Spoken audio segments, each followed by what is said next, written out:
Hello. I hope that everybody can hear me. I wasn't able to test this out uh, before I went live. Can everybody hear me okay? Can somebody give me a yes? Yes. Real quick, I want to shout out that I saw Mickey there in the comments. She helped me out at the last CrimeCon in Orlando. And it was a great time. I want to say thanks again for coming by and helping me out at my booth. Um, so yeah, just waiting for some questions coming. I was trying to scan through some of the stuff before. Looks like they let you start commenting before I was live, but I'm not. I didn't have time to go back through and look at it all. So I'm trying to find here who's got a question. What do you want to know? I'll start off telling you a little bit about me, if some of you might already know. I am 47. I'm turning 48 next month. Um, I've been married for 20 years. My wife and I just celebrated our 20th anniversary in December. We have two children, a teen and a tween. And that's as far as I'll go with that. If you ask any information about my wife or kids, then you're not going to get an answer. I have a dog and a cat, though. So if you're interested, I'll tell you whatever you want to know about them. I'll tell you their social security numbers, whatever you need. The cat and the dog mean nothing to me.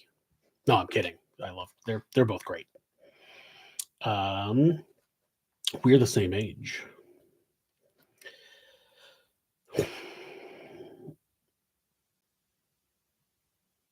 I know, I don't have time for somewhere sinister. I have a dog and a cat. The dog is a French bulldog named Hilda, and we have what do you call it? A tabby, an orange tabby cat. Her name is Zelda. There's actually a couple of fairly nerdy little things about the names Hilda and Zelda. Is there anybody in the comments that can tell me where the two nerdy places that Hilda and Zelda come from? How do I research my videos? Well, there's a lot of different ways.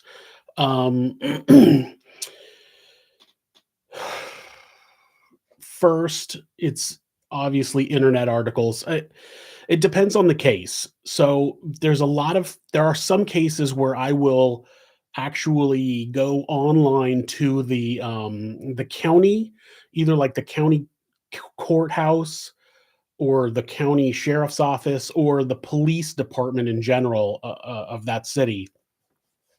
And you can request FOIA, the Freedom of Information Act.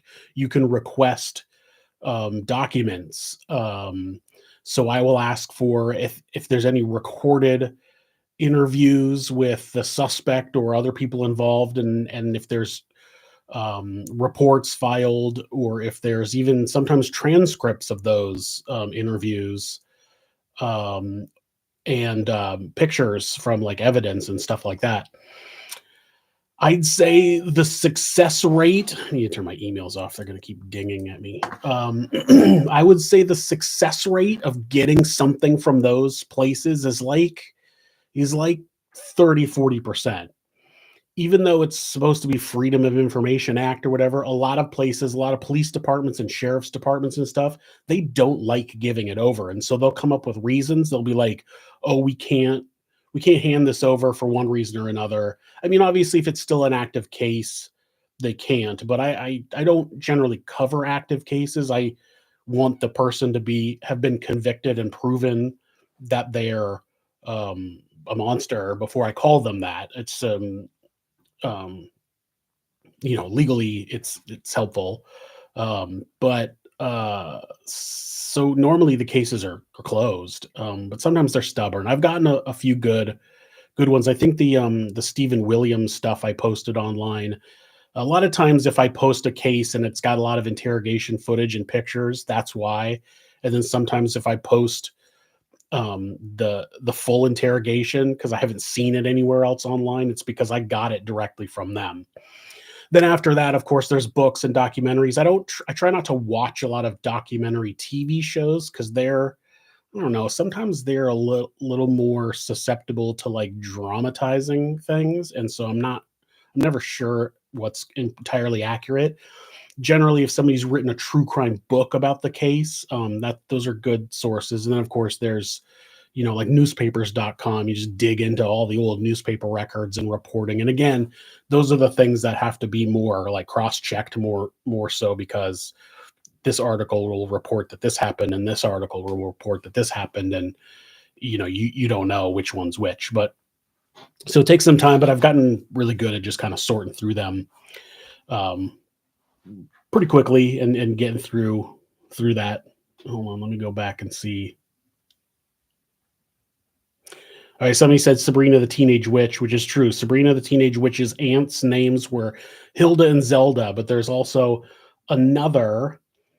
Oh yeah, somebody mentions the Zelda game. So in the Legend of Zelda video games, those took place in the kingdom of Hyrule, but there was one of the games you went to the kingdom of Lorule, and it was Princess Hilda instead of Princess Zelda. So those are the two nerdy ways that we got our pets' names. Yeah, not Pet Cemetery. That's Zelda and Pet Cemetery freaked me out as a kid. So there's like way more comments there's so many more comments than I can keep up with. I'll have to do this again.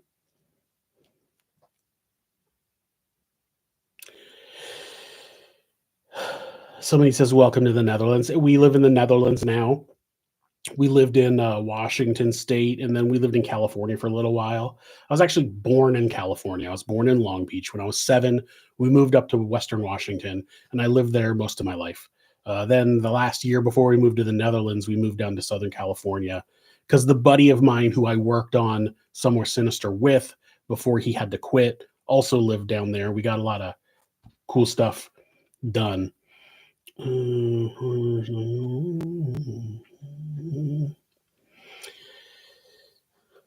Somebody else mentioned that the aunts and Sabrina the Teenage Witch.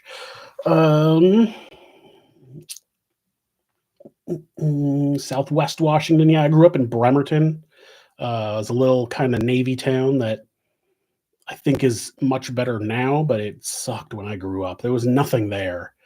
We would literally, like, to have fun, we would literally just take the ferry. There was a ferry boat that went from Seattle, between Bremerton and Seattle, and we would just, it was free one way. Like, you pay on the Seattle side, you would pay to get on the ferry, but you could just walk on the ferry in Bremerton and go over to Seattle. So we would walk on, because we were kids, we didn't have any money. We'd walk on the ferry, and then we would just ride it over to Seattle, and we would just hide in the bathroom. And then when they were ready to leave to go back to Bremerton, we just ride it back and forth. There was nothing else to do. We just rode the ferry back and forth. Twilatull donated $7.99. Thank you so much. I appreciate all of the people who support my channel. I try not to be ad heavy. I try not to push merch a lot. It's just my nature to try to not be pushy. But anybody that does those things, I really appreciate it. I'm trying to figure out something to do in order to give back to those people. People have asked me if I have a Patreon, and the reason I've never started a Patreon is because I feel like the people that donate to the Patreon should get extra content, but then I also kind of don't want to give extra content just because people can pay for it. Like, I want everybody to access the content. So that's kind of why I never did a Patreon. Somebody says they live in Newigen, which is just south of where I live now. Oh, that's Wendy. Yeah. Well, I'm going to email you back soon. I've been busy, but yeah.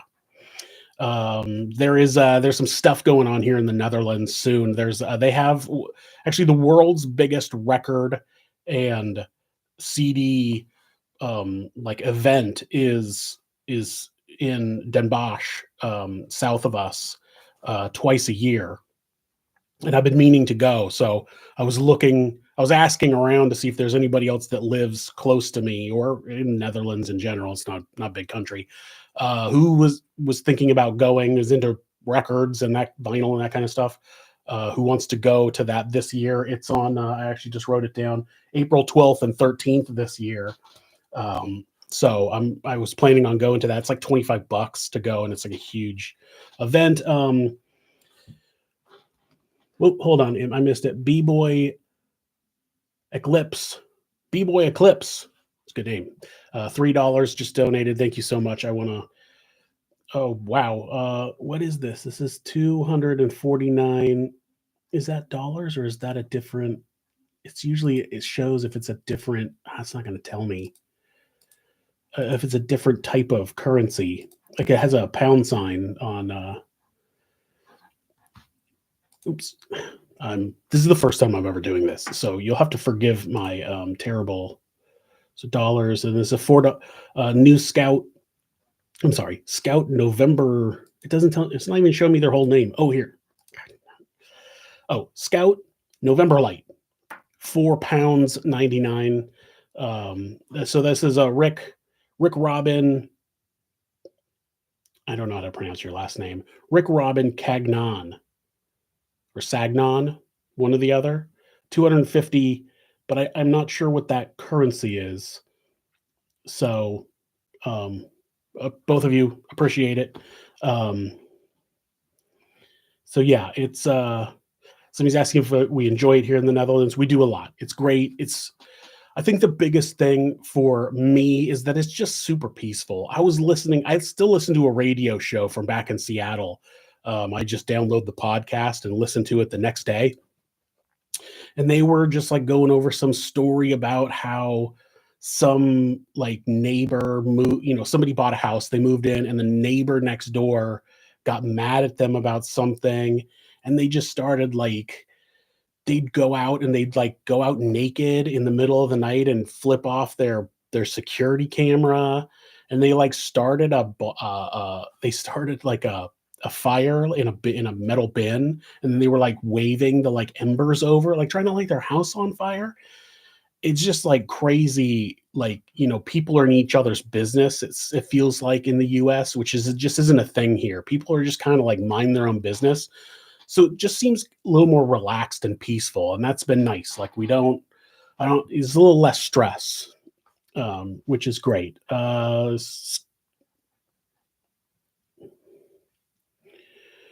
Okay. Let's see here. Venezuela. Somebody says do Jodi Arias, and I already did. I don't know how to. I wish I could. Throw stuff up on the screen. I feel like this should be more high tech and like interactive, but I've done Jodi Arias. If you just search Jodi Arias on my channel, you'll find it. I did her season 2, right? Love Kills. I think it was a long time ago. It was like 4 years ago. What's your favorite episode of This Is Monsters? Oh, that's a good question. Well, I definitely think that there was an episode that I did really early on, and it's one of the stories of how it's one of the stories that encourage the kind of fear that people are poisoning candy in Halloween. I can't remember his name. Ronald something. I can't remember, but that story was always something that was interesting. I did it early because it was always kind of in the back of my head, because I knew for most of my life that the idea that people were poisoning candy or putting razor blades in candy like was never true. Like that's never been a thing. And there's only been a couple of recorded instances, and they were the people poisoned or did whatever to their own children's candy. That story is one that always stuck with me. How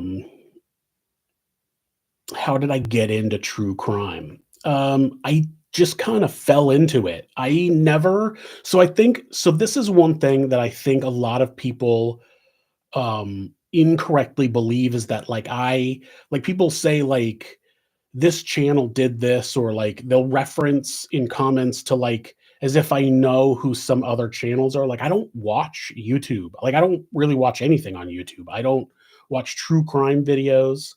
I've watched a few things with my kids. My One of my kids likes Ryan Trahan, and so I've seen a bunch of his videos, but I'm not sitting down to watch them.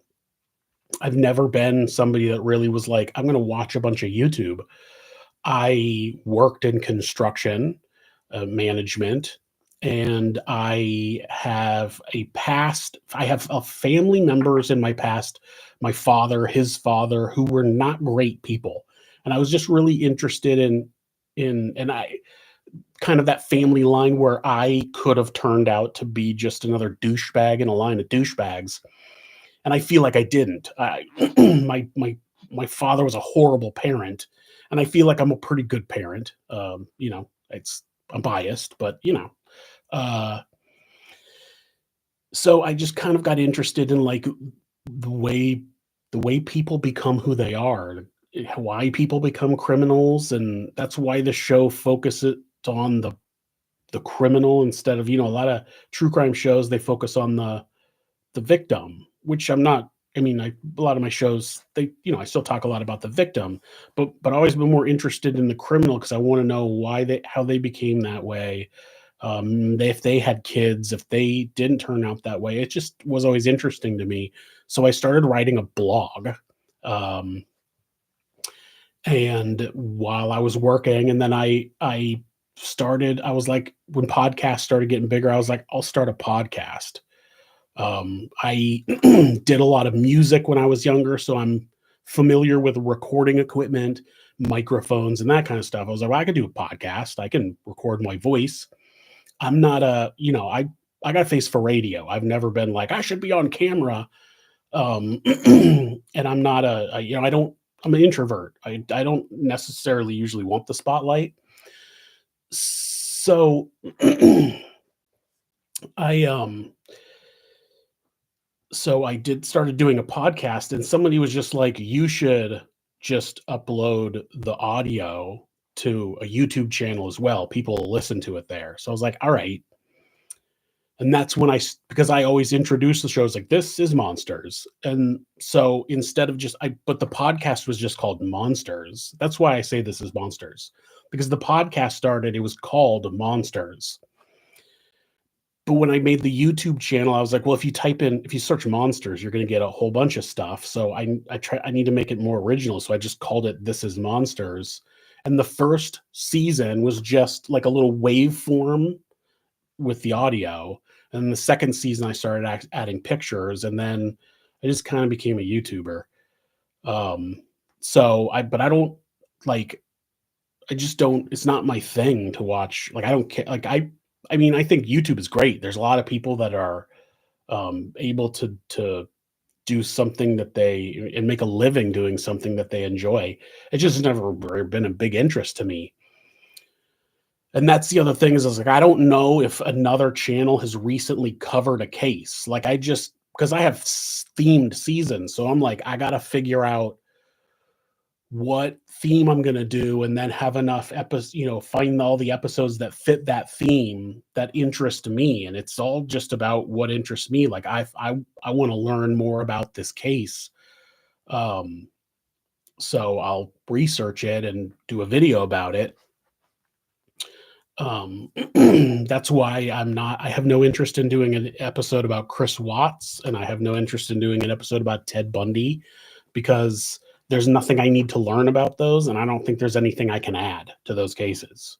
They've just been like, those are the only ones that are like, they've been oversaturated. Like, so it's not about me thinking, well, they've already been covered a lot, so I'm not going to do it. I'm like, they've been covered so much that I'm just not interested in learning anything more about them. So that's what goes into my decision on what case I'm going to cover or not.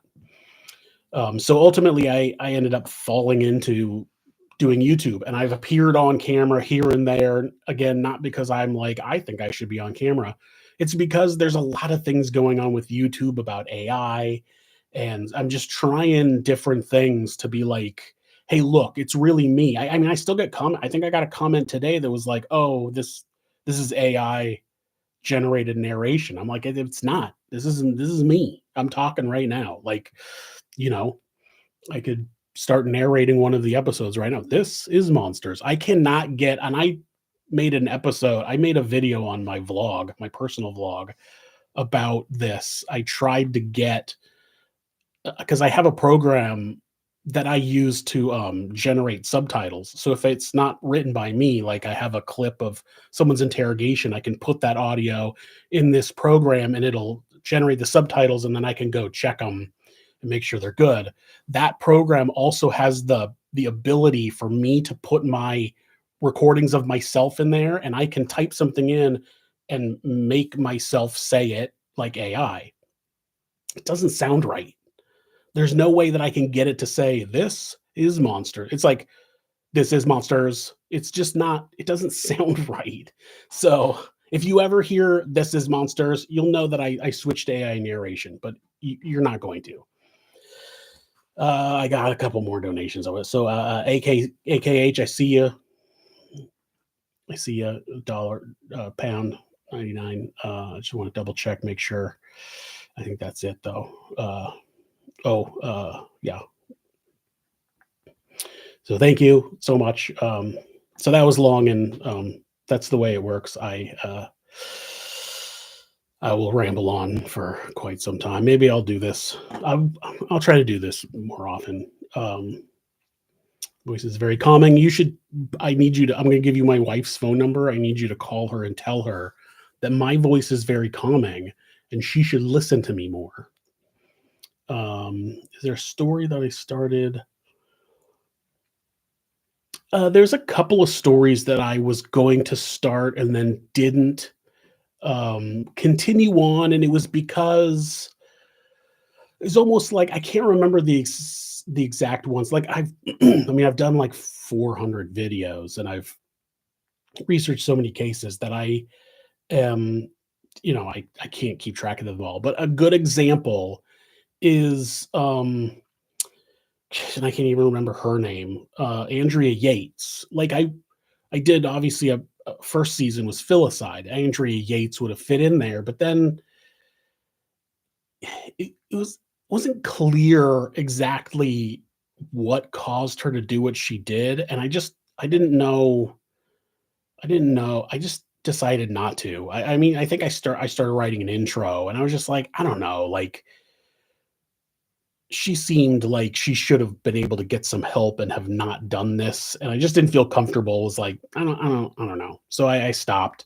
And there's been a few like that where I got into looking into, because a lot of cases I'm like, I don't even know. Like I've heard the name and that's it. So I get into it and it's like, oh, well, they really actually were being abused and they ended up killing the person. So I'm like, which I've actually saved because I wanted to start. I was thinking about doing a season where the monster is the one that gets killed, kind of flipping it. But I haven't found enough cases, so I'm still, still working that out. Uh, Rick Robin Cagnon, 999. I wish I might have missed it, but comment again what currency that. Oh,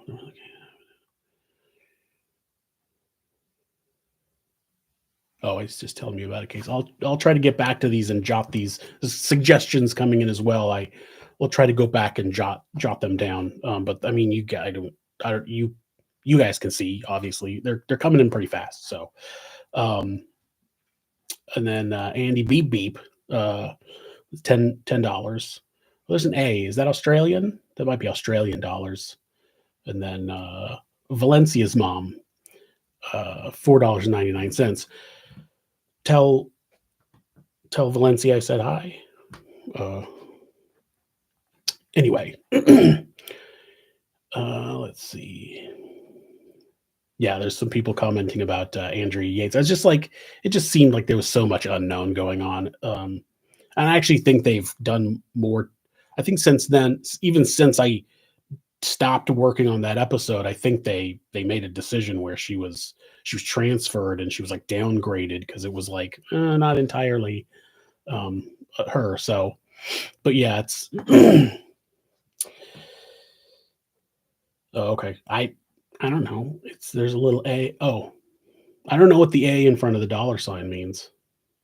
There's a dollar sign without an A, and then there's a dollar sign $10. So I don't know. I'm guessing. Uh, have I heard of the band Viagra Boys? I have not. That's a new one to me. Oh, somebody else says Australian dollar. Oh, it is Australian dollars. I have not heard Viagra Boys. I'll look them up after this. As you can see, I always have a. That's not the right side. Oh. As you can see, always have a record back here. Like I said, I'm going to the vinyl and CD fair, April 12th and 13th. I like to collect records. This year's Comeback Kid, Heavy Steps. I just got this. It is a limited edition, hand numbered vinyl. It just came in the mail not that long ago. That's why the plastic is still on it, because the sticker that's hand numbered is right there, and it's I didn't want to take it off. Philippine peso. Oh, okay. Yeah, that's interesting. Tomorrow's episode happens in the Philippines, so you'll have to you'll be excited for that one. It's a very different case. Tomorrow's episode is very different because I had to tiptoe around, and I'm not ever trying to let. I know that there's been a few times where the victim, if you go back in their past, you're like, oh, I want to say it was like the Bever brothers that killed their family. And like if you go back and their parents were victims. If you go back, it was like the dad and mom had gotten married when she was pretty young. So it's like sometimes the victim has a little bit of questionable, behavior in their past. And I tend to not go deep into it because they're the victim. But I don't think that should always be forgiven. So tomorrow's case, there is quite a questionable. It's quite questionable how he and the person who ended up having him murdered met. And I'm trying not to hurt the feelings of the family members, their loved ones and stuff. But at the same time, I don't think that it should have been glossed over like it was in a lot of other places that case was talked about in articles I read and in a couple other like video documentaries. They talk about him as a victim, they bring up how they met, and then it's just kind of it goes away. And that, I think it was important to what's the word I'm looking for, to kind of tackle that part of it as well.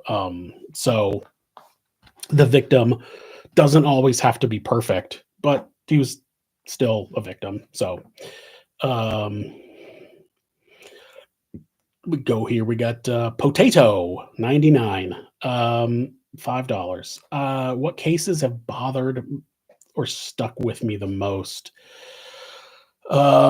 Usually the ones with kids.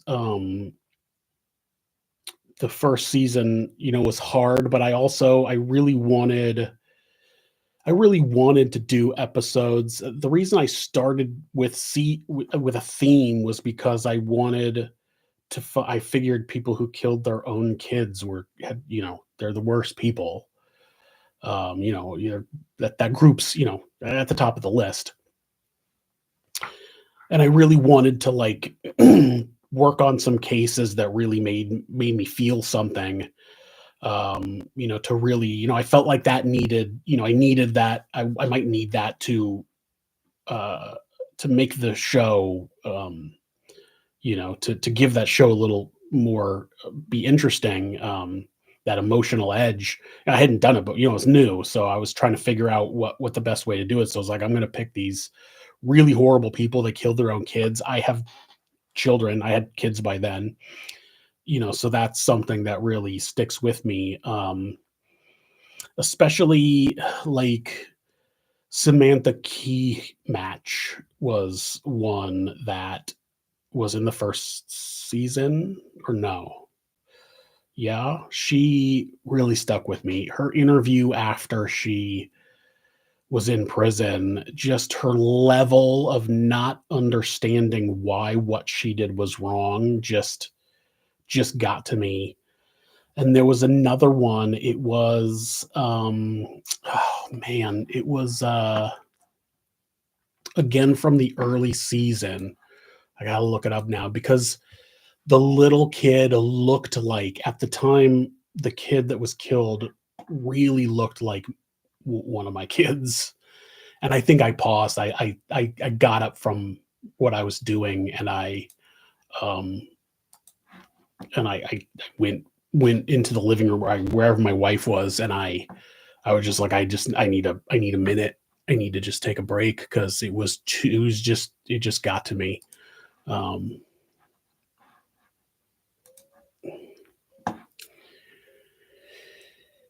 I know it was. Where is she? It was Joanne Cunningham and Andrew Friend, uh, their son AJ. Um, really reminded me of one of my kids when I was working on the case, and it was tough. It really tough. It stuck with me. Sly Tendency 87. Thanks so much. I'm glad you enjoy the show. Black, $5. Can I cover crime stories from Jamaica? Yeah, I think, obviously it's easier for me to cover stories that happened in English speaking countries because all of the news and everything is in English. I do have the ability to translate some stuff. Obviously, if the case is a little bigger, it gets out there in more more English speaking stuff. People say like Joseph Fritzl in Austria.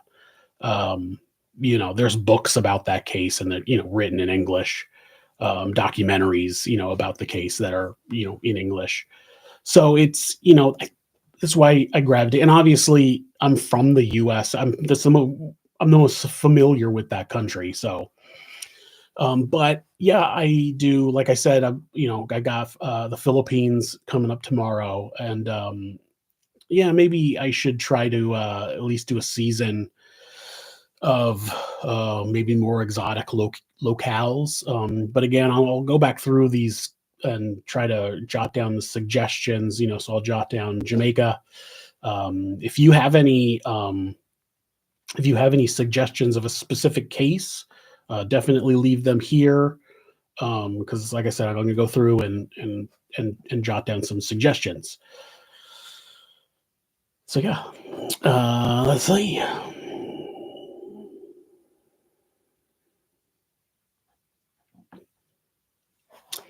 Somebody's mistaking this channel with some more sinister. Bandito Suavito. Says my season of the Pacific Northwest was good, but I that was somewhere sinister. The first season was took place in the Pacific Northwest, and unfortunately, I can't do that show anymore because I don't have the help I need, and it's in order to do it well, it takes too much time away from this, and so I'm gonna put my efforts back into this. Ireland. Nim Zeds going to Ireland this spring when our kids are on spring break. Then we're definitely going to Germany this summer. So we're trying to get around, do some more traveling since we're here. Eastern Europe. We've been all over the U.S. I've been all over. I've been in almost every state in the U.S. I used to travel around with bands and stuff like that. So it's nice to be over here. We can start hitting things in Europe, and then eventually we'll start checking things out in Asia. Hopefully go to Australia sometime. Traveling is one of the things I really love. I'm trying to document that more on my vlog. You can just Google, or you can not Google, on YouTube. You can just search Giles with a J, which is how it's spelled, and that's my vlog. I talk about what it's like to be in the Netherlands or to have moved here, and I'm trying to get into more travel and possibly some kind of dark tourist kind of stuff. The worst case I've ever covered, I mean, it's got to be the what was that case? The torture of Chan and Christian. That case is horrible. It's as far as just prolonged suffering. I mean, that's a brutal case. Same with her name was Kim. I did it as a 2-part episode quite a while ago, but she was like lit on fire alive in like the basement of a house. Like that's a pretty brutal case too. I have to find it. Like I literally, the older you get, the worse your memory gets, and it's like once you hit 40, like you're on a steady. It's like you're on a steady trajectory, and then 40 hits, and it's like a pretty steep incline. Like my vision, like I went from a teenager until like my late 30s with never having a different prescription, and then I've had like 6 different prescriptions in my 40s. My memory is like going away. It's just like I can't keep track of all this stuff. I have notes and I have like 15 alarms, so it reminds me of everything I have to do throughout the day. It sucks. Don't get old. If you can help it, just try not to get old. It's my advice. Dark Tourism. Yeah, if you haven't seen, the Netflix had a show. It was on for 1 season called Dark Tourist. It was great. It was a great show. And they never brought it back for another season, but it was good. But there's a lot of places like that I would still go and check out. There's the big ones like the catacombs and Chernobyl and stuff, but there's a lot of other little things I've been researching, trying to find some cool places to go. Sylvia Likens I covered. I think you can search that on my channel and it should come up.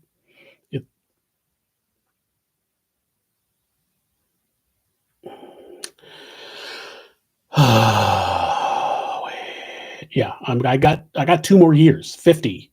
I'm 48 next month, so I'm pushing 50, and it's not fun. Mickey knows what I'm talking about. I see you, Mickey.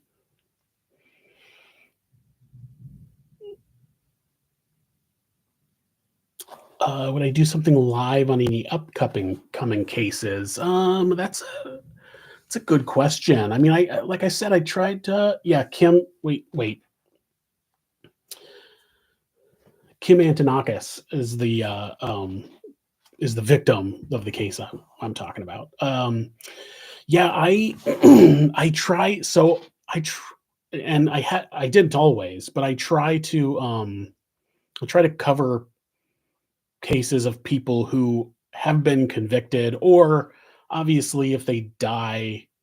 I've done some cases where the people died in a shootout, or they ended up offing themselves. But it's pretty clear. I try to do cases like that because this is a libel issue, a defamation issue. Like I don't want, basically I want to make sure that they're a monster before I call them a monster. But there's obviously terminology when you are covering court cases and stuff. They allegedly did this and that, so it's not unthinkable. I'm always interested in, like, one of the things that I think I've seen comments for. It's like I'll appear on camera for a little bit, or I'll do something differently here. It's like I like trying different stuff because, like, this is just what I do all day. I research and write these episodes, and I put the videos up, and this is what I work on all like, this is what I do for a living now, and so I like to switch things up. I'm not married to like this is exactly how things should always be. So like I tried I knew a monster where I talked to some people about their experience of having worked with somebody who ended up being a monster, and I just didn't feel it, it just didn't feel right, so I didn't continue it on. So yeah, I'm more than willing to try some new things, maybe do some live streaming um, while a case is going on. That person suggested the what's his name, Koberger. Yeah. So two gay tacos, $2. And that's a great name. I'm never going to forget that. You come in now from whenever you come into my channel, you're going to get a response because I will never forget that username. Don't change it. It's perfect. Okay. Oh, hold on. I gotta quickly.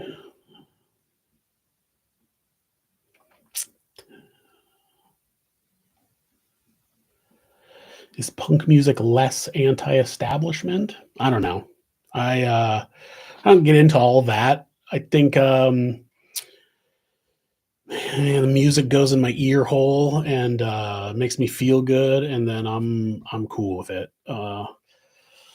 So I've stopped kind of like analyzing. There's a lot of like this is punk, that's not punk or whatever. I'm like I'm like I said, I'm almost 50. I don't care. It's you you make some music that it sounds great, gets me feeling something, then I'm down for it.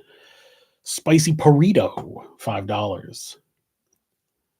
I did Garavito. I did an episode. I believe you should be able to. Um, Louis Garavito. Did I not, or did I do the other one? Louis Garavito. I didn't do Louis Garavito. I did the other guy. There was two guys from like South America who had like victims in the hundreds. I must have done the other guy. Man, I can't remember who that was.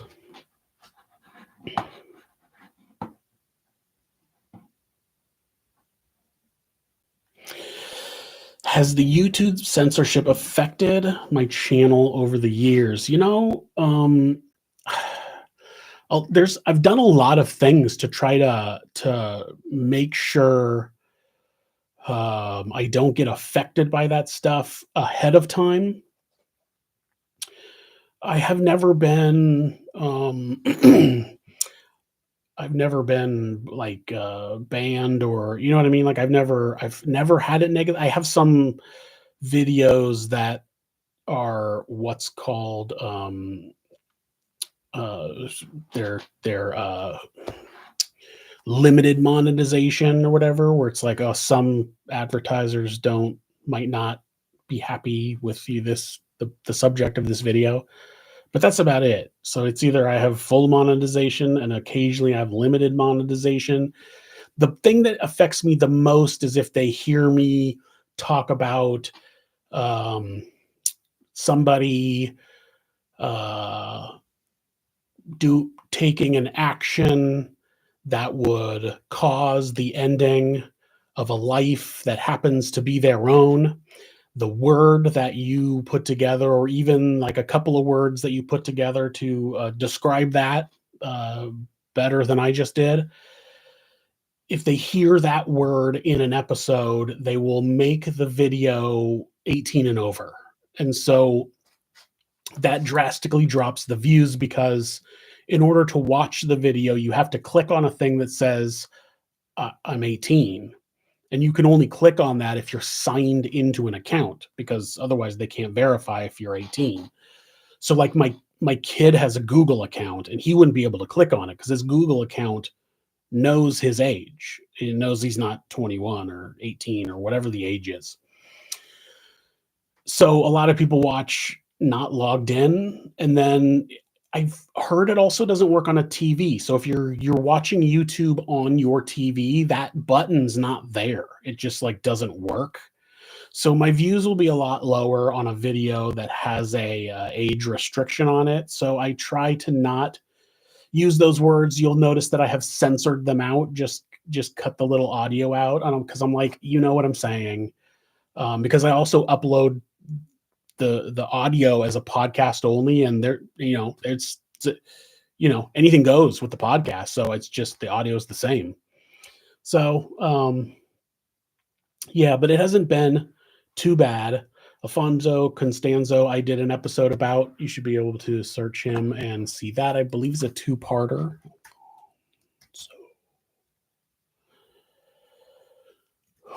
these are coming up when I'm searching them.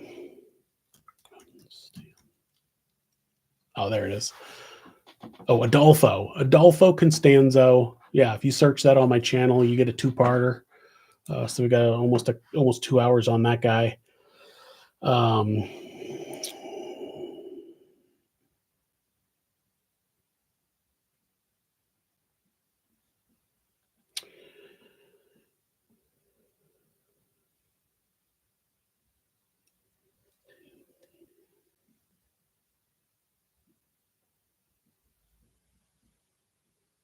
Oh, somebody says if it's if you have to click on a age restricted button, it'll stop the playlist.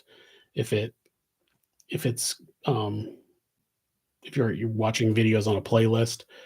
Yeah, I've heard some people also say that it's not YouTube's not just playing the next video. Like, so if you click to start watching a video on my channel, it would just jump to the next video in line automatically, but it doesn't do that anymore. I don't know. YouTube's constantly changing, and they seem to be a little glitchy when it comes to like comments. Like I get comments. Sometimes I'll just be reading through comments and I'll get a comment that the person's like angry. They're like, "Why are you deleting my comments?" And I'm like, "I have never seen a comment from you before." Like YouTube deletes comments all the time. YouTube deletes my comments from my own channel. I've had to go in and like reword it, even though I didn't say anything offensive. It's like that computer algorithm they're using to pick up stuff. It just thought something was, something that it wasn't, and it just deletes the comment. Like I have a section, so comments will either automatically post, and then sometimes comments will be in a place for me called they're like held for review, which I never open. I don't have time to go review all those or whatever. So those will eventually just get deleted. But I have opened it from time to time when somebody's like, "Oh, you've been deleting my comments." And I'm like, maybe they're held for review. And I can go see and then click OK or whatever. No, they're not in there either. So I don't know, man. YouTube is, it's a huge app. It's a huge thing. There's billions and billions of streaming. I'm sure it's complicated. I'm not a computer programmer. So yeah, it's is Luigi Mangione a murderer? So somebody asked me this before, and I will tell you, I don't know. I don't know enough. Like the whole thing seems weird. Like, is he even the guy? Like, I don't know. Like, I don't know enough about it. If he is actually the person that shot and killed that CEO, then yes, he's a murderer. That like I have never, like I'm the first person that will tell you like I don't think anybody should, and ultimately this is the exact topic of tomorrow's video. In that video, I will tell you nobody should be judge, jury, and executioner alone. Obviously, there's self-defense, but it wasn't self-defense. In the video that I show tomorrow, it doesn't seem like it was self-defense. So somebody was murdered, and that's still wrong. Is it okay to understand the frustrations that were going on that led to a crime? Sure, like we get it.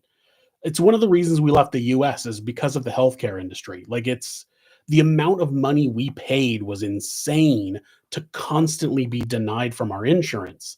It got to the point where my doctor, I something happened to my knee, and I went to my doctor, and my doctor said, well, you need to have an X-ray.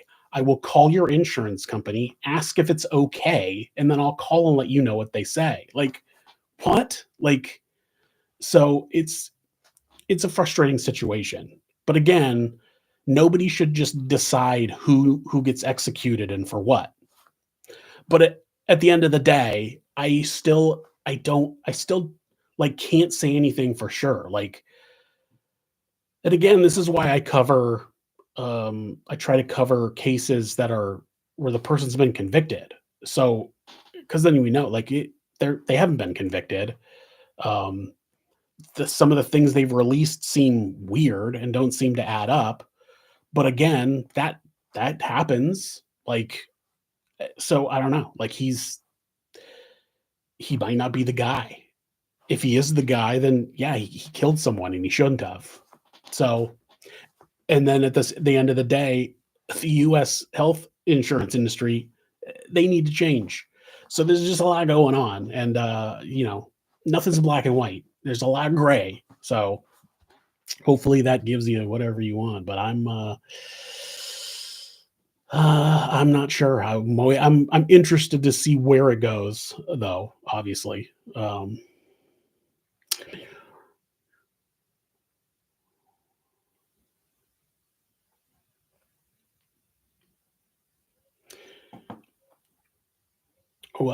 Panda Bear 23, $20. Hello from Australia.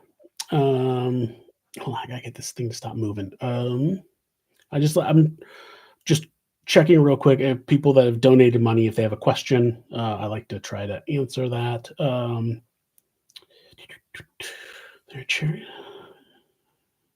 Daniel Morecombe. Daniel Morecombe. Yeah, I'll add it to my list. I've heard the name. I'm not super familiar with all these cases. Before I started doing this, I would watch like true crime TV shows, investigation, discovery, whatever. I'm a big fan of Keith Morrison, as far as a presenter and a narrator. Like, he's great. But I don't do it as much anymore. I don't read the news as much anymore. And like I said, I don't really watch a lot of true crime YouTube. So like even some of the cases that should be like, oh, anybody knows that, like the newer ones, like I might not. Like, you give me a name and I'm like, never heard of them, because I'm busy doing I'm busy doing this. So sometimes I gotta take a minute to just kind of I'll look through the comments, and see like names that have come up, and obviously I have to do a scan of like I'll just Google like murder cases or, stuff like that to try to kind of weed out that kind of stuff. So a Mandu, $10.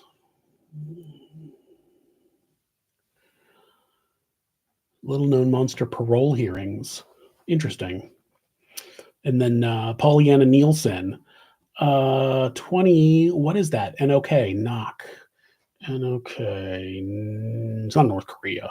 I don't know what that is. And then Twisted Films, $5. Mickey and Mallory are Thelma and Louise. Thelma and Louise seems like a safe option. I mean,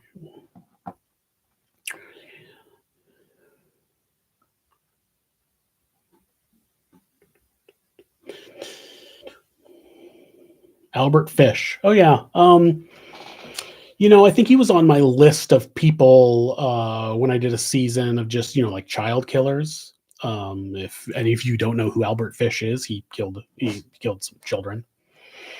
But I think he just got kind of bumped because I had some more cases that I was interested in learning more about. But he's on my list. So Norway. NOK is the Norsk kroner. Norway doesn't use a euro. Is Norway not in the EU? Now I'm asking questions of the people. Uh, we've reversed it. Now I'm asking you guys questions and giving my information. I'll look it up later. Don't worry. More Canadians. Oh well, there's a lot going on in Canada. Somebody said Wakefield Prison is just behind their office and is known as Monster Mansion. That's a good name. Someone's asking if I've watched Two Girls, One Cup, and I have not. I understand what it is, and I'm not interested. It's not my thing. I do think Lucy Letby is guilty. And you know that there are some people who don't. There's some people that think a lot of things. There's people that think Martin Bryant didn't really commit the crime he did, or that Stephen Paddock didn't carry out the crime he did, and that certain individuals. I get comments on multiple cases, just certain individuals like, oh, they were actually innocent, and I'm like, well, they were convicted in court of law. They filed their appeals and they lost. And there's been a few cases that I haven't done just because they did get convicted, but the evidence just seemed really flimsy. And like, I just don't think it was in that case. I get a lot of comments about like experts say that Lucy Letby is actually innocent, but there's no like, that's just the same word, just keeps getting passed around by everybody. Experts keep saying experts, like who? It's all seems like a lot of nonsense, and I don't expect her to be released. I don't think she's going to win an appeal. I don't think she's going to get a new trial. I don't think she's going to get released. And I believe that's the right decision. So if you're rooting for her to get out, I mean, I wish you the best luck, but I don't think it's going to happen. And I think I think she's in the right place. So, John Wick or Beatrix Kiddo? John Wick. Oh, no doubt. That's from Twisted Films. Another $2. I like John Wick. I like action movies. I can't get into like a lot of like the like more artsy films, or like I tried to watch Dunkirk and it just felt like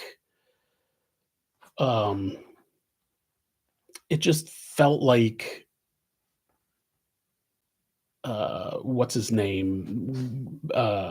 Christopher Nolan was like not interested in making a movie that was enjoyable to watch. He was interested in making a movie that people would talk about. And so I'm like, just give me a generic action movie. I can like, I spend all day like reading and writing about all this like, horrible people and whatever. Like, I just want to watch John McClane, take out Hans Gruber and then move on with my life. I've currently I sometimes I'll just go back and find a TV show that's complete, that has, a handful of seasons. So I actually just started, or I didn't just, I had started the show Fringe, which I had never watched when it came out, which I enjoyed. I like the sci-fi kind of stuff too. And I'm on the last season now, which was the final season in there, like in the future, fighting people. But it's a good show. Check it out if you like that kind of thing. Dean Harvey, 10 pounds. Orange Target it's not showing me the rest. $4.99. Ange A, $10 Canadian. What brought on the interview with Ryan Waller's father? This is a good question. So yeah, I did that episode just like any other one. I found the story. It was a very, it was an interesting story to me, but short. There wasn't a ton of stuff online about it. So this is why I have a shorter episode during the week. Mondays is always, I try to make a longer episode, and Thursdays is when it'll usually be a shorter episode, because there just might not be as much information or stuff, for that story, but they're still interesting stories. So, I told that story, and Ryan's father, Don, was very active still in, kind of promoting that story and what had happened to his son and the wrongs that the police department had done to him. And a lot of the details in the news reports were incorrect. So he had just sent a comment. He just commented on the video that said, "Hey, I'm Don Waller. I'm Ryan's father. There's just a lot of details in this that aren't correct. If you want, to do something about that, let me know." And I did. I got his email, and then we contacted, and I got his phone number, and I called, and then I went to his house, and we sat down and talked about it, and I got the whole story, and the details of Detective Dalton, and I ended up finding another person that had been kind of railroaded by Detective Dalton. And it was very helpful. And unfortunately, Don said he contacted multiple other YouTubers who had told the story and had incorrect details, and I was the only person that had ever contacted him back. But that's the stuff I like. I mean, if somebody's like, "Hey, we can sit down and talk about," I don't ever go to people. I don't want to go to somebody and be like, "Hey, you want to talk about your dead family member?" Like that. That just seems like, you know, um, intrusive. But if somebody comes to me and is like, "Hey, there's some more details you missed, or there's another angle or whatever." I'm like, "Man, I'm game." Like I like I said, I do this because I'm just really interested in the behavior behind it. So it's like not only Ryan's case, not only was there the behavior of the monsters that shot him and killed his girlfriend, there was, how it changed him in his life afterwards until he died. There's the behavior of the detective that was like trying to, trying to prove that Ryan had murdered his girlfriend or whatever he thought had happened. There's just a lot going on that was, interesting to me. And I felt like people should know, what really happened. It's better to be accurate. I can't promise that everything that comes out of any of my shows is 100% accurate. Do the best I can, but I'm a human being, and I'm going to make mistakes from time to time, and that's fine. If I can correct them, I will. If I can't, and we just got to move on with life. It's not.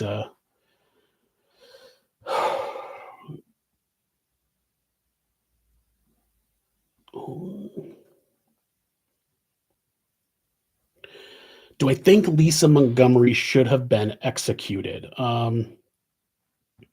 This is coming from Adam Kraft, who donated $5 Australian. I don't. I don't really have a hard stance on the death penalty, but I think it's if I was on a scale of like I'm totally for the death penalty or I'm totally against the death penalty, I was probably right in the middle where I'm like I'm confused about whether it's right or wrong. Or I don't know if confused is the right way to what the right word, but I was like I'm not sure what's right or wrong. I feel like I've been creeping more towards it not being right. I think that most civilized societies don't have to execute people, and I think that, like the healthcare system in the United States, the criminal justice system and the prison system are also extremely flawed and need a lot of work. I There are a lot of countries that are doing a lot better at rehabilitating prisoner, prisoners than the United States is. Like the population of the prisons is just getting bigger and bigger and bigger, and recidivism is huge. So I feel like there's a huge systematic problem with the the way people get punished. in the United States, and I think that killing them is not always going to be the answer. And it's becoming more and more apparent that there are a larger number of innocent people on death row than we thought. So it's I don't know that it's the right thing, that we're doing the right thing by executing people. So in that uh, instance, then no, I don't think she should have been executed. If only for that reason. What she did was terrible. That's a serious nightmare situation too. Like we'd already had our kids by then, but if I had done that story while my wife was pregnant, I mean, come on, like that's she definitely needs rehabilitation and mental health help, most likely. But so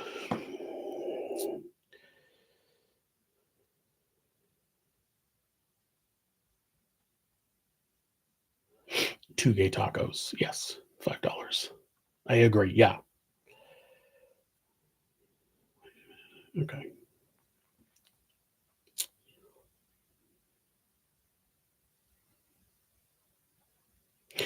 The Menendez brothers is another case that I didn't start. It's never been on my list. It's another case that was going on while I was kind of growing up, or I was a teenager or whatnot. So I heard a lot about it at the time. So I've never been really interested in researching it a lot, but it is one where there's now a lot of things up in the air where I'm like, I don't know, man. I'm just not going to make an episode about them. I just like, I don't know.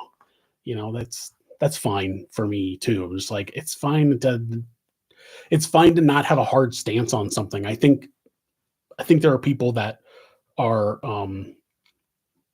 that don't or have a hard time with that. Like, but I'm very like, it's okay to be in the gray. Like, you can't be black and white on everything. So it's like I can't know everything that happened in that case. I can't know everything that happened to them. Um, and most of the time, like, in the court transcripts and in the trial, a lot of information comes out enough so that I can say, okay, I think that that person was convicted, so I'll make an episode about them. But sometimes it's still like, I don't know, I don't know, and that's okay. I feel I'm okay with not knowing, just being like, I'm not sure, and I can't make a decision about it. Um, Ron Civic or Ron's KFC, $4.99. He's late to the stream, so everybody tell Ron, he's got to stay after class. Do you have a case that you found was the most difficult to cover mentally? And somebody already asked this, Ron. If you'd been on time, you'd know, Ron, that yes, I covered a case where the victim, it was, I've already forgot her name, but it was AJ Friend was the little boy that was murdered by his parents, and he reminded me of one of my kids at the time, and it got to me a little more. So yes, Lisa Montgomery didn't have to do with Skidmore, but it was nearby. So there's like an area where like a handful of weird things happened. One of them was the Skidmore. What was that guy's name? The bully. Then there was Lisa Montgomery nearby. Um, but she didn't have anything to do with the case against the bully, where the townspeople basically shot and killed him, and then nobody would ever, like, all the townspeople were like in the square with guns, and so they didn't know who had actually shot him, and all of them were like, I didn't see anything. The entire town basically says we didn't see anything.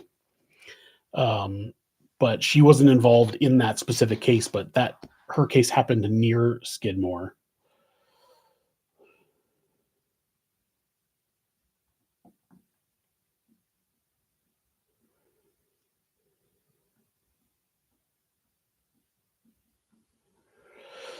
Does death penalty deter crime according to data or stats? As far as I remember, no. I don't believe that studies have shown there are any there has been any that the death penalty has caused crime to go down or deterred crime at all. I'm just answering the questions off the top of my head, so I could be wrong, but I don't believe that there's been any strong evidence that shows that the death penalty is really deterring crime, as far as I know. What's my favorite and least favorite music genre? Well, my favorite is obviously punk. I started listening to punk rock in junior high. Obviously, it started with metal. When I grew up, my mom had a boyfriend that lived with us after my dad left, and he was not actively religious, but I think he wanted to be. So obviously, heavy metal music was satanic. I wasn't supposed to listen to it, so I had my friends dub me tapes that I hid in my room. It's your standard Megadeth, Metallica, Anthrax, Iron Maiden, and then that kind of started going into what became the grunge scene with Nirvana and Soundgarden, and that kind of morphed into punk rock, the Misfits, Gorilla Biscuits, and kind of punk hardcore. And ever since then, I've listened to like every variation of punk rock. I love it, and I love hardcore music. I love screaming and the just energy of being pissed off and screaming to somebody that they're not going to break you down. Um, my least favorite genre. I like all music for the most part. I listen to punk rock. If you went through my Apple Music or whatever on my computer, I mean, you get punk rock. You got country. I'm a big fan of Shooter Jennings. I'm a big fan of an indie kind of country folk singer called the White Buffalo. And to electronic and like 80s music and all sorts of stuff, but I don't like reggae music and opera music. Those are two things that just grate at me. I can't get into them. I worked with a guy back in construction, and on the job site he always put reggae music on, and it was just it just bother it's the only thing that, like, they're the only two types of music that bother me. Like, you could put on some other music and I'm like, it's not my thing, but it's just like in the background or whatever. For some reason, reggae and opera music both get on my nerves, and I don't know why. So that's it for me. Hatchet face. Hatchet face. Um if you've covered the Delphi, I have not. I haven't covered the Delphi murders. One case I can't wrap my head around. I mean, it's usually like, so the first case I ever covered was Timothy Jones Jr. And I actually wrote to Timothy Jones Jr. in prison to ask him, because he killed all 5 of his children. It was like one of his kids like was playing with something he shouldn't have been playing with. Like the way this started is insane. It was like an electrical cover plate or something. He was like fooling with, which a kid shouldn't be or whatever. And so he got in trouble. And it was like, according to him, it was like he like made him do work. He made him work out, do push-ups and all sorts of crap until he was so I mean, I think he actively killed him. I mean, I think he must have strangled him or something. But according to him, he made him work out so much that he apparently like was like he didn't have any electrolyte. He was dehydrated and didn't have electrolytes, and so he died. And so after that, he's like, well, I guess I have to kill the other four kids. And so he does, and he dumps their bodies. And when he's finally caught, they're in the interrogation, and they have to go through certain questions. And be like, when you get in there, they have to be like, are you thinking about harming yourself or whatever? And he's like, oh no, I could never do that because I want to get into heaven. And I'm like, dude, you killed your 5 kids and that's it. It's like, if you off yourself, that you can't ask for forgiveness after that. It's a straight shot to hell. But apparently he can, repent and ask for forgiveness for killing his kids and still go to heaven. And I'm like, that's one of the things. And I mean, I'm an atheist, so it's not, obviously I don't. It's gonna make a little less sense to me, and that's not lost on me. But still, I'm like, you killed all your like little kids. Like, it was one of the things that I have a very hard time wrapping my head around. The other thing that I have a lot of trouble with is the killers who were like, man, there is overwhelming evidence that you're guilty, but they refuse to admit it.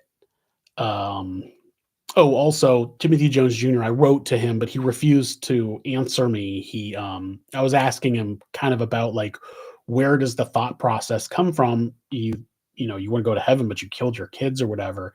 He basically wouldn't answer, said, because he was still trying to, appeal. He had appeals processes going, and his lawyer told him not to talk to anybody about anything. So I was like, all right.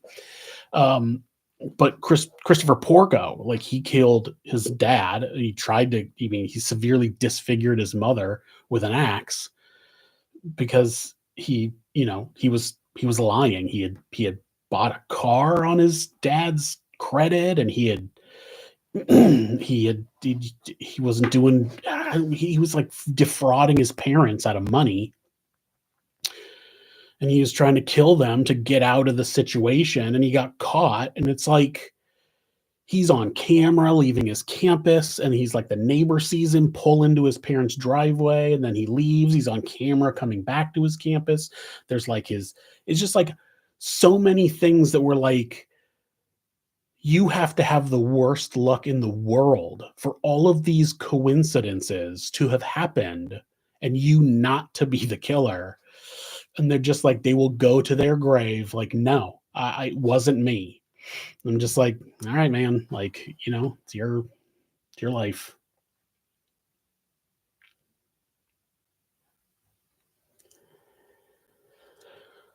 Okay.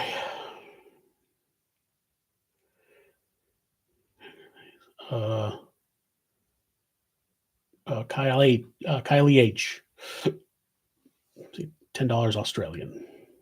Somebody's asking if I got the reference, but I don't.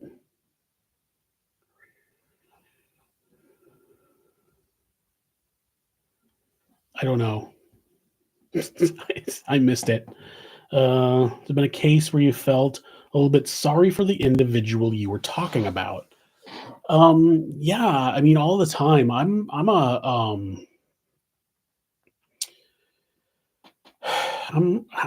Like, I'm the type of person that I'm very robotic. Like my wife calls me a robot. Like, I'm not emotionally attached to a lot of things, and I think a lot more logically and like clinically about things. And so when there are people who have gotten into situations that have kind of where somebody manipulated them into being in that situation that turned them into a monster, I definitely feel pity for them. There was an episode where the woman, I mean, she had basically lost her mind. She had been like um brainwashed by this kind of like weird preacher in Texas, this like church that had like a culty weird preacher, and she ended up like cutting off her baby's arms, and like I felt bad for her that she had to live with that because of that. So yeah, I mean, like any other human being, like people are monsters, but like there's various reasons they do things, and sometimes those reasons are sad reasons to have ended up getting to where they were.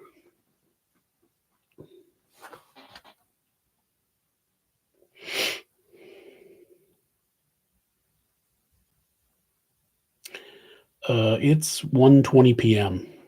here.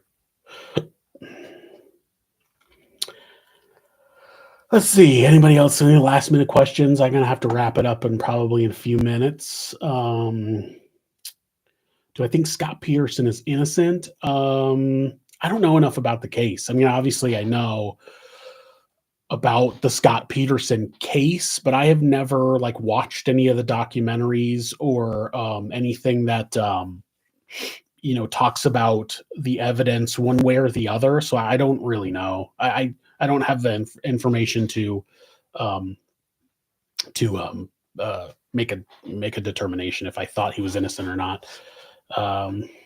Rick again with the pesos.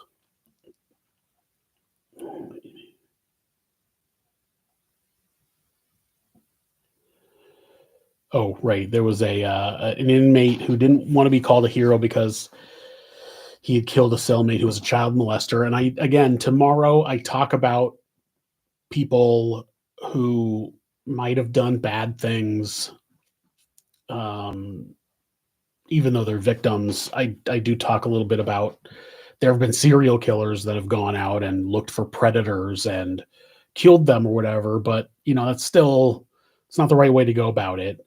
And again, it's like, how do you get those people punished? Sometimes your hands are tied, and I know it's not a perfect system, but just deciding that they need to be executed is not for one person to decide.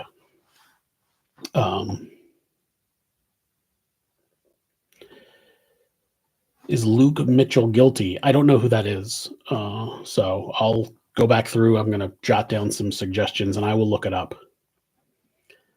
The country is called the Netherlands. There's two districts. What do they call them here? They're not counties, but they're like areas. I live in the city of Utrecht, which is in the like area of Utrecht, but there's North Holland and South Holland.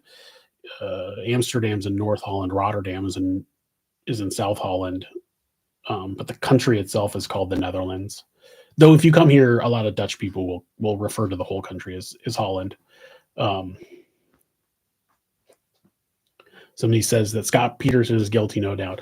I mean, I might get into it. There's just so much other going on that I'm like, it's another one of those things that seems like talked about a lot, and I'm like, I don't know if I could add anything to it or whatever. Adam Kraft, another $5 Australian. Would I consider doing a video on Tommy Silverstein? I also don't know who that is. So I will look it up.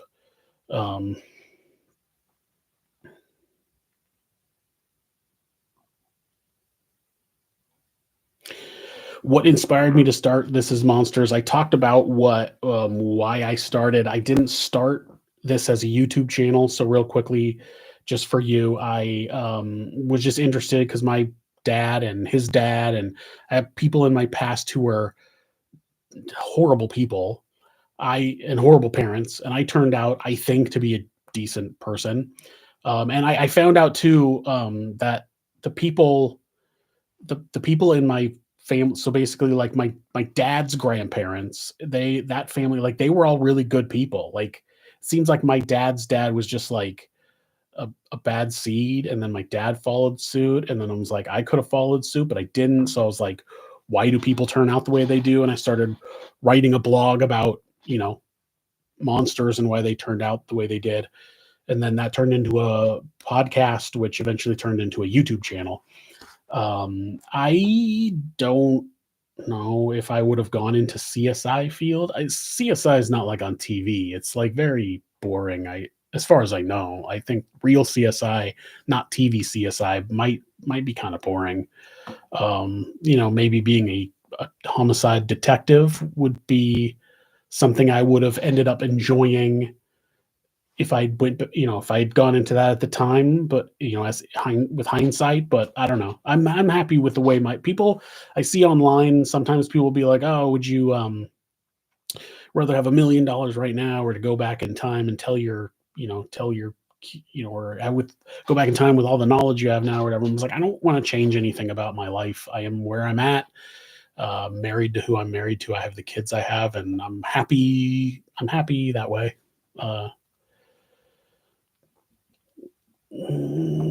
Louis Cassis, $2. Thank you very much. You guys don't have to donate money to ask questions either. You just ask questions. Like Crystal Rogers case in Bardstown, I have heard of. That is something that interests me. I'll probably look into it at some point.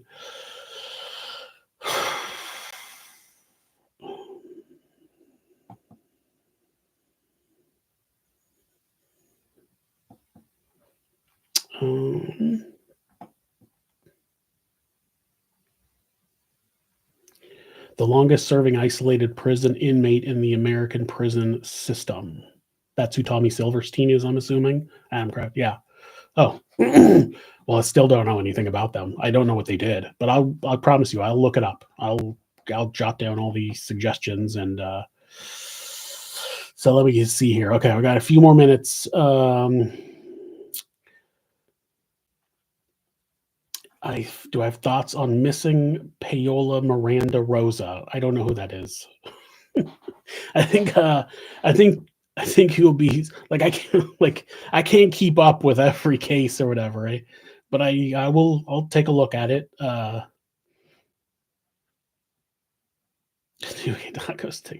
Okay, I'll take your money. I will. I'll get myself a beverage. What are my unpopular opinions if I have them? I have a lot of unpopular opinions. Just read the comments section on any of my videos, and you'll find them.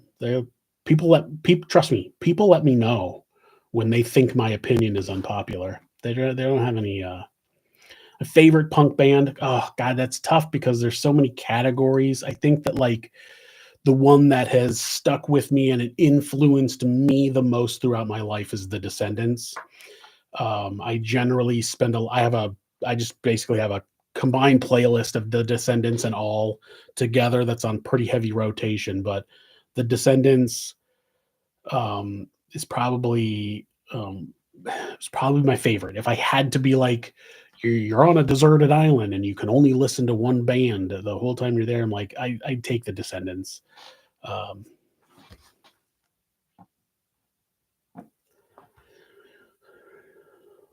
Ivy. I have an Operation Ivy shirt. I'm wearing right now. I'm wearing a Pennywise shirt. They're actually playing in Amsterdam this year with Propagandhi, who's one of my favorite bands as well, and I really want to go. So again, if you're in the Netherlands and you like Pennywise, Propagandhi, and I can't remember who else is playing, but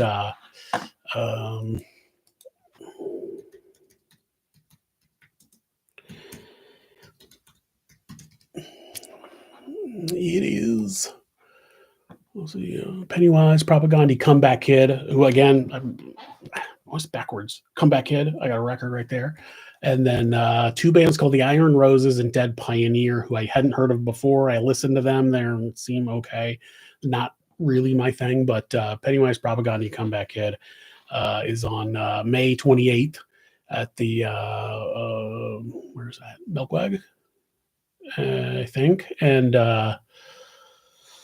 so I'm going to go to that if anybody wants to join me. Let's see, where are we at? Tyrell. I'm doing some more unsolved cases. I'm adding like a third video. I'm always going to have Monday and Thursday. I'm adding an extra video, trying to add an extra video each week. Obviously, I've got this live stream today. Next week, I've got another unsolved. And then I'm going to have another list coming up. So I'm just trying to do a little more, add a little more. No, my wife is not Dutch. We're both American. We moved over here on a business visa, not a I don't know if it's called a family reunification visa.